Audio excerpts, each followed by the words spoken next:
Welcome to the Podkey summary of Camera and Photo Technologies Group Lab from WWDC 2026. A lot of this week's camera news comes down to a simple idea. The iPhone camera keeps getting more capable, but the best parts are the ones that either save a moment or save you from missing one. There's a nice mix here of everyday features, like live photos and video call effects, and deeper developer tools around depth, ProRAW, sync, storage, and performance. And tucked inside all that is a recurring theme.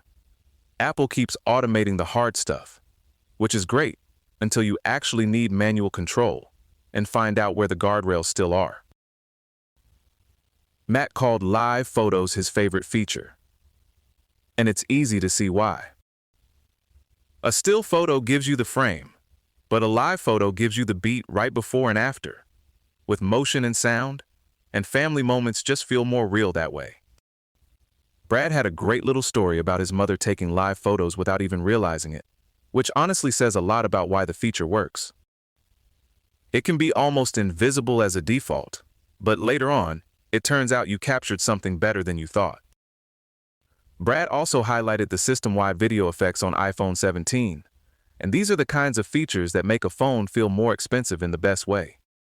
Portrait, studio light, center stage, and the newer background replacement gestures aren't locked to one app. They're available across apps for free. So if you're on a conference call or any app that uses the front camera, you get a ready-made toolbox of visual upgrades without developers having to reinvent all of it from scratch. That's good for users because the baseline quality goes up, and good for developers because they get a lot of polish basically out of the box. One of the more useful camera changes is opportunistic depth capture.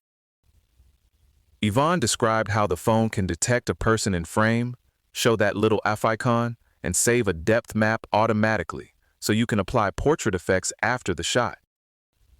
That's convenient on its face, but the more important part is the pipeline work behind it. The team improved depth processing, so it works efficiently across all zoom levels, and they're exposing that to third-party camera apps too.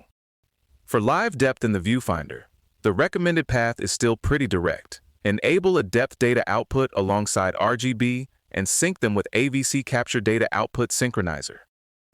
If that sounds like more plumbing than you want, there's also the cinematic video capture path from last year, which gives you a depth-aware live preview with less custom work. David's explanation of ProRAW was a good reminder that this isn't just a fancy file format for the Photos app.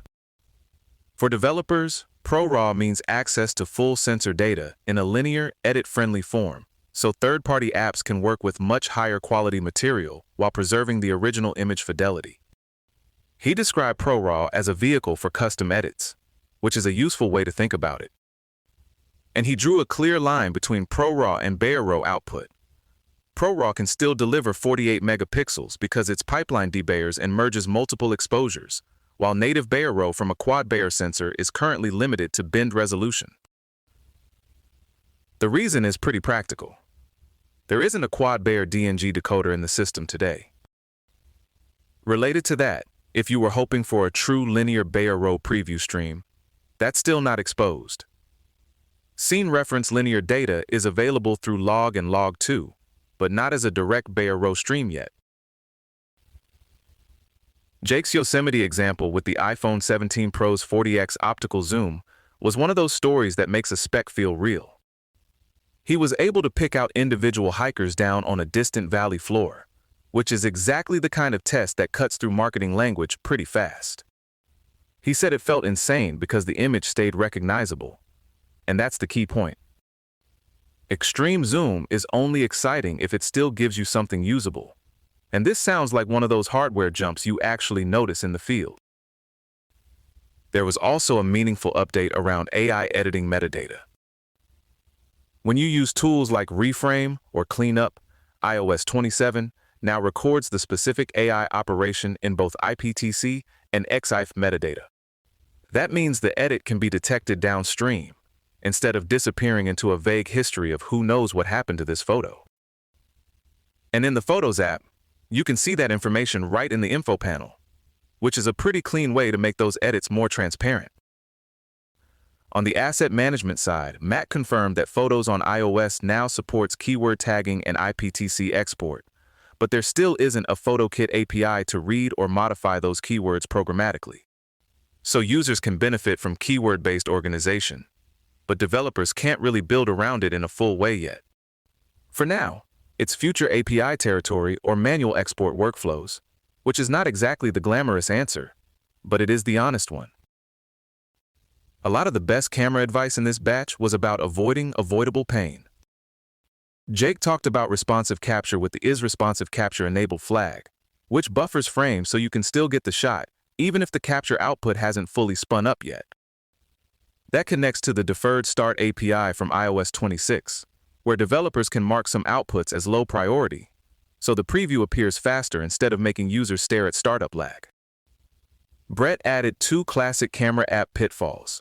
Don't initialize AV capture session on the main thread unless you enjoy blocked UI and bad reviews, and batch your configuration changes inside begin configuration and commit configuration, so the graph doesn't keep reevaluating itself over and over. There were also thumbnail loading optimizations worth calling out. Core Graphics has an open image with thumbnails flag that will use embedded thumbnails or do a fast downscale automatically. And Core Image can open images with a requested scale factor so grid views only load what they actually need.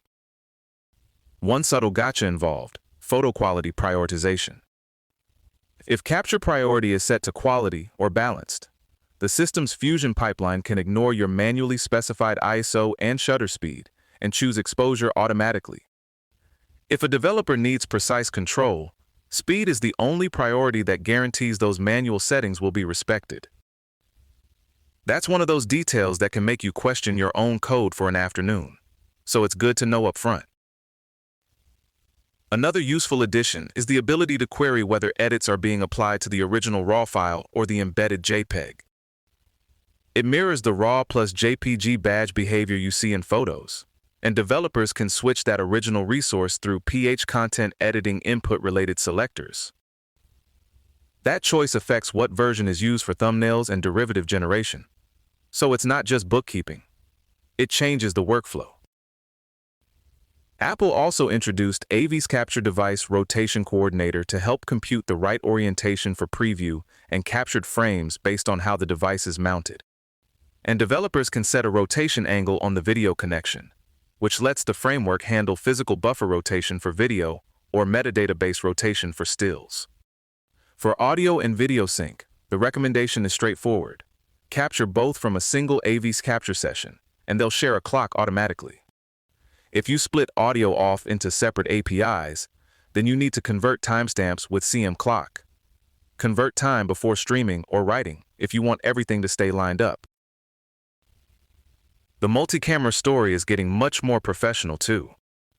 New tools like locked frame duration, GenLock, and timecode generation let multiple iPhones capture in lockstep, which is exactly what serious multicam shoots need.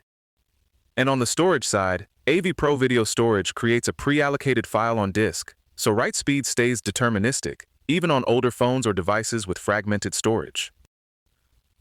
That matters a lot for high bitrate ProRes recording, where inconsistent disk performance can turn into drop frames at the worst possible moment. Jake also noted that the API includes UI controls, so users can cap disk usage, which is a nice reminder that Pro features still live on normal phones with normal storage anxiety. So the headline here is that Apple keeps widening the gap between what the camera can do casually and what it can do when a developer really leans in. You get sweeter family photos, cleaner video calls, faster camera startup, better metadata, and some genuinely serious pro capture tools, all in the same ecosystem. Which is a pretty good trick for a device that still spends a lot of its life taking pictures of pets, dinner, and suspiciously nice sunsets. This episode was generated by Podkey. Create your own at podkey.fm.